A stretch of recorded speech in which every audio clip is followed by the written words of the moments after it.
ये एक भयानक कहानी है जो रिया और महेश के एक दुर्भाग्यपूर्ण रात के बारे में है। उस रात का भयानक सच। रिया और महेश एक दूसरे से प्यार करते थे। वह एक दूसरे के साथ समय बिताने के लिए दूर जंगल में गए। उन्होंने मकान किराए पर लिया जो जंगल के बीचों बीच स्थित था।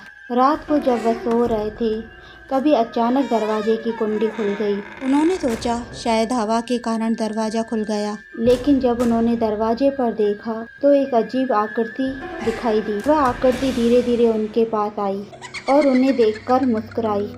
रिया और महेश उसे देखकर डर गए क्योंकि वह एक डरावनी आकृति थी। उन्होंने हिम्मत करके उस आकृति से पूछा, तुम कौन हो और यहाँ क्यों आई हो?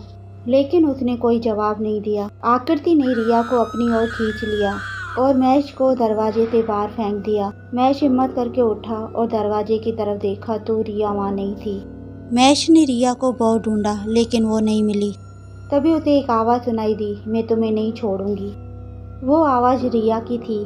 महेश ने जब उस आवाज़ की तरफ देखा तो रिया उसकी तरफ आ रही थी, लेकिन अब रिया का चेहरा डरावना हो गया था। महेश रिया को देखकर डर गया। वह वहाँ से भाग गया। जब वह अपने शहर पहुँचा तो रिया वहाँ भी पीछे पीछे आ।